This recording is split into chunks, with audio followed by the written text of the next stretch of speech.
Hi super fans, I am Swapnil और ये है breakdown guardians of the Galaxy holiday special का। गैलेक्सी की इन अतरंगियों की टीम हमें दिखेगी इस साल के लास्ट एमसीयू प्रोजेक्ट में, जो डिज्नी प्लस पे एक स्पेशल के रूप में आ चुका है। एक्सेप्ट इस बार ये लोग गैलेक्सी को किसी थ्रेट से नहीं बचा रहे, बट पीटर क्विल के लिए क्रिसमस फन जरूर ला रहे हैं। तो बहुत सारी हिडन डिटेल्स और मल्टीपल ईस्टर एग्स के साथ without wasting any more time, let's begin the video.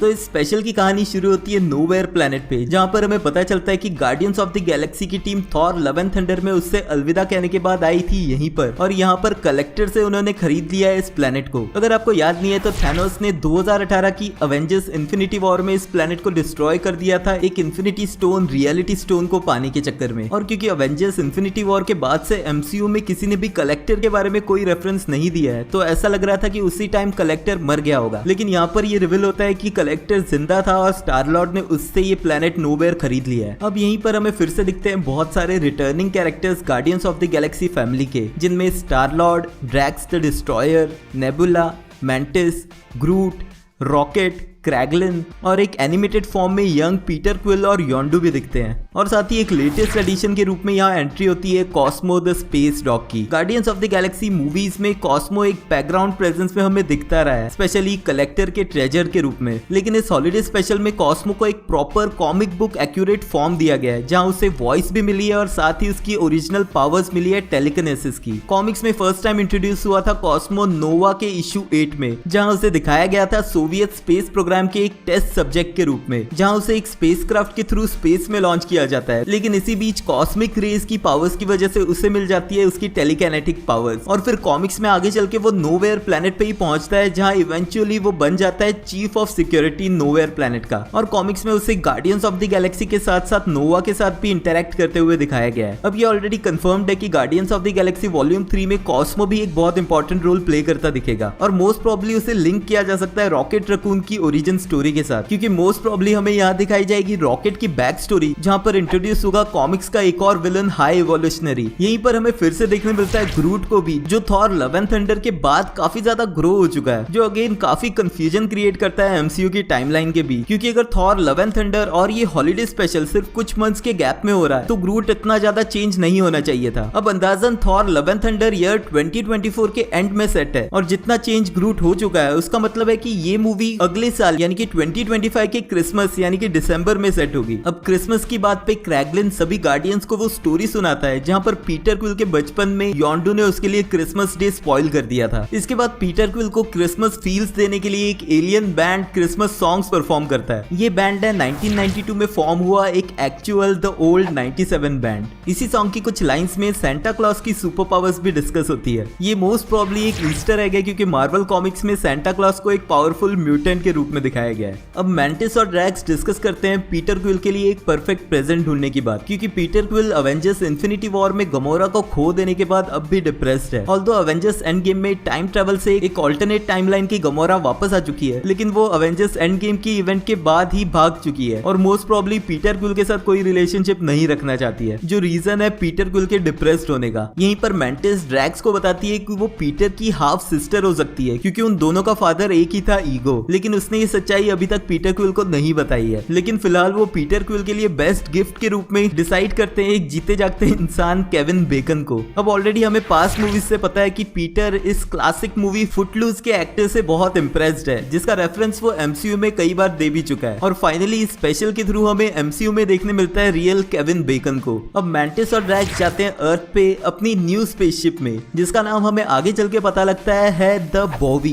Bowie actual में गार्डियंस ऑफ द गैलेक्सी की शिप रह चुकी है मार्वल कॉमिक्स में भी, और मिलानो और बेनाटर के बाद यही शिप हमें देखने मिलेगी guardians of the Galaxy volume 3 movie में। अब हॉलीवुड में आने के बाद ड्रैक्स और मैंटिस को दिखते हैं बहुत सारे अवेंजर्स कॉस्प्लेयर्स। यहाँ पर स्टीव रॉजर्स के कैप्टन अमेरिका को देख के मैंटिस एक्साइटेड होती है, जिसके अलावा एंटमैन, कैप्टन मार्वल और ब्लैक विडो के कॉस्प्लेयर भी दिखते हैं। यहाँ ब्लैक विडो वाली कॉस्प्ले कॉस्ट्यूम मैच करती है एमसीयू के फेज 4 की फर्स्ट मूवी ब्लैक विडो वाली नताशा रोमानोफ की कॉस्ट्यूम से। इसके अलावा इन्हीं कॉस्प्लेयर्स में एक ट्रांसफॉर्मिंग रोबोट, गोबॉट्स और द पायरेट्स ऑफ कैरिबियन का जैक स्पैरो भी दिखता है। इसका मतलब कि ये लोग भी एमसीयू का ही पार्ट है।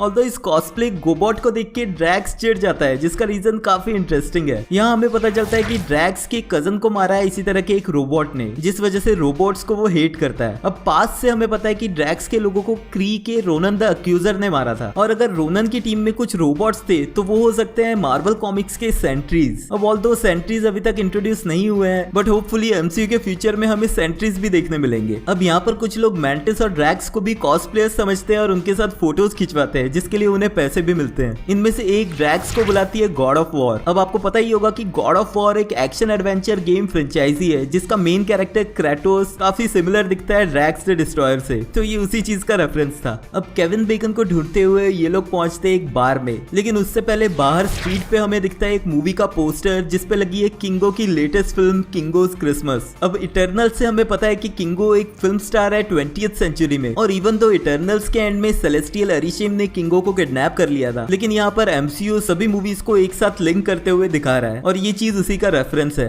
अब ये दोनों एंटर करते हैं एक बार में, जहाँ पर वो अपने फोटोज वाले पैसों को यूज करके खूब सारी ड्रिंक्स करते हैं। यहीं पर बार टेंडर के रूप में केमियो किया है एक्टर फ्लूला बॉर्ग ने। एक्टर बॉर्ग को आप उनके नाम से नहीं, लेकिन सुसाइड स्क्वाड के एक मेंबर जेवलिन के रूप में जरूर जानते होंगे। अब बार में खूब सारी ड्रिंक्स और पार्टी करने के बाद ये दोनों एक टूरिस्ट शॉप के बाहर बैठे होते हैं, जिसकी ओनर उन्हें एक स्टार मैप देती है, जिसके यूज से वो पहुंच पाते हैं केविन बेकन के घर पे। केविन बेकन हमें दिखता है उसके घर में फोन पे अपनी वाइफ कायरा से बात करते हुए, जो कि एक्चुअल में कायरा सेडविक है, यानी कि केविन की रियल वाइफ। मैंटिस और ड्रैक्स केविन के घर पे पहुंच के उसके डोर कैमरा के थ्रू उससे बात करने की कोशिश करते हैं। यहाँ पर हमें दिखता है केविन के मेल बॉक्स का नंबर 1988। अब ये रेफरेंस हो सकता है पीटर क्विल के एब्डक्ट होने वाले ईयर 1988 का, जब योंडू उसे बचपन में किडनैप करके ले गया था। अब मैंटिस और ड्रैक्स को अपने घर पे देख के केविन बेकन उनसे डर के भागने लगता है, जहाँ हमें देखने मिलता है थोड़ा बहुत चेजिंग और एक्शन सीन, जहाँ पर कुछ पुलिस वालों को बेहोश करने के बाद और कुछ गाड़ियां डिस्ट्रॉय करने के बाद फाइनली मैंटिस अपनी पावर्स यूज करके केविन को ट्रांस में डालती है, और फिर उसे किडनैप करके वो ले जाते हैं उसे अपनी स्पेसशिप में। अब स्पेसशिप में वापस ट्रैवल करते वक्त इन तीनों के बीच कुछ डिस्कशंस होते हैं, जिनमें मैंटिस रेफरेंस देती है एक पुरानी मूवी फ्राइडे द 13th का, जहां वो मेंशन करती है कि उसने एक super strong mask killer Jason Voorhees को मारा था। अब फ्राइडे द 13th एक हॉरर मूवीज की फेमस फ्रेंचाइजी है, और 1980s की फ्राइडे द 13th से ही केविन बेकन ने एक सपोर्टिंग कैरेक्टर के रूप में अपनी फीचर फिल्म जर्नी शुरू की थी। साथ ही यहाँ पर केविन रेफरेंस देता है बैटमैन का, जो कि डीसी कॉमिक्स का कैरेक्टर है, और इससे पहले इटर्नल्स में भी सुपरमैन का रेफरेंस मिल चुका है। लेकिन इस हॉलिडे स्पेशल में डीसी का रेफरेंस इसलिए ज्यादा स्पेशल हो जाता है क्योंकि जेम्स गन ऑलरेडी इस टाइम तक डीसी स्टूडियोज के को सीईओ और को चेयरमैन बन चुके हैं। अब नोवेयर पहुंचने से पहले ही मैंटिस और ड्रैक्स को पता लगता है कि केविन बेकन एक रियल हीरो नहीं बल्कि एक्टर है, लेकिन फिर भी पीटर क्विल को खुश करने के चक्कर में मैंटिस अपनी पावर्स यूज करके केविन के दिमाग में ये बात डाल देती है कि वो सच में एक हीरो है। अब नोवेयर प्लेनेट पे सभी गार्डियंस मिलके पीटर क्विल के लिए काफी सारा क्रिसमस डेकोरेशन करते हैं और बहुत सारी लाइट्स भी लगाते हैं, जिससे इनिशियली क्विल खुश भी हो जाता है, लेकिन जब वो अपने गिफ्ट के रूप में केविन बेकन को देखता है तो वो काफी चिढ़ जाता है। केविन भी होश में आते ही खुद को ऐसी सिचुएशन में देख के डर जाता है, और रॉकेट को देखते ही वो उसे एक रकून बुलाता है, जो कि पास्ट मूवीज का एक कॉल बैक है। अब केविन इन सबसे डर के भागता है और सभी गार्डियंस उसके पीछे जाते हैं उसे पकड़ने। यहीं पर कुछ सेकंड्स के लिए हमें केमियो देखने मिलता है क्रिसमस हैट में ड्रिंक्स करते हुए एक्टर मार्क हैमिल का। मार्क हैमिल को आप जानते होंगे स्टार वॉर्स के लेजेंडरी कैरेक्टर ल्यूक स्काईवॉकर के रूप में। केविन को पकड़ने के बाद स्टार लॉर्ड क्रैगलिन को उसे अर्थ पे छोड़ने के लिए कहता है। स्पेसशिप में इन दोनों के डिस्कशन में बात उठती है योंडू के फ्लाइंग याका एरो की, जिसे guardians of the Galaxy volume 2 के एंड में क्रैगलिन को दे दिया गया था, और पोस्ट क्रेडिट सीन में वो उसे यूज करने की प्रैक्टिस करते हुए भी दिखा था, लेकिन क्रैगलिन के हिसाब से वो उसे यूज करने में अभी तक परफेक्ट नहीं हुआ है। यहीं पर क्रैगलिन केविन को बताता है कि स्टार लॉर्ड ने अपने डांस के थ्रू गैलेक्सी को बचाया था, जहाँ वो रेफरेंस देता है गार्डियंस ऑफ द गैलेक्सी की फेमस डांस ऑफ बैटल का, जिसके बाद फाइनली केविन बेकन अग्री करता है वहीं रुक के गार्डियंस के साथ क्रिसमस सेलिब्रेट करने के लिए, और वो नोवेयर के उसी बैंड के साथ गाना भी गाता है, और फिर सभी गार्डियंस एक दूसरे को क्रिसमस गिफ्ट देते हैं, जिसमें नेबुला रॉकेट को देती है बकी बार्न्स की मेटल आर्म। अब ऑल्दो ये एक फनी थ्रोबैक है जो हमने देखा था अवेंजर्स इन्फिनिटी वॉर की फाइनल बैटल के बीच, जहां रॉकेट ने बकी बार्न्स को पूछा था उसकी आर्म के लिए। लेकिन सोचने वाली बात है कि अवेंजर्स एंड गेम के बाद नेबुला अर्थ पे वापस कब आई और ये आर्म उसे कैसे मिली है, और अगर ये the falcon and the winter soldier के बाद हुआ है तो ये टाइमलाइन को काफी कंफ्यूजिंग कर देता है। लेकिन बकी बार्न्स की ये आर्म फिलहाल के लिए सीक्रेट ही रहेगी, क्योंकि वो हमें सीधे दिखेगा captain America new world order में। अब एंड में मैंटिस पीटर क्विल से मिलके उससे सच्चाई बताती है कि उन्होंने ये सब क्यों किया, जिसपे पीटर क्विल रिवील करता है उसकी क्रिसमस वाली असली स्टोरी, जहाँ पर एक्चुअल में योंडू पीटर क्विल के प्रेजेंट से काफी खुश हो गया था और उसने as a Christmas gift Peter Quill को दिए उसके ट्रेडमार्क गन्स, जो कि एमसीयू में पीटर क्विल के आइकनिक वेपन्स रहे हैं। लेकिन साथ ही अगर आपने मिस नहीं किया है तो जो गिफ्ट पीटर क्विल ने योंडू को दिया है वो है एक छोटा सा एक्शन फिगर, और मोस्ट प्रोबेबली यहीं से योंडू ने ऐसे एक्शन फिगर्स इकट्ठे करना शुरू किया होगा, जो फिगरिन्स हमें दोनों मूवीज में उसके कलेक्शन में देखने मिले।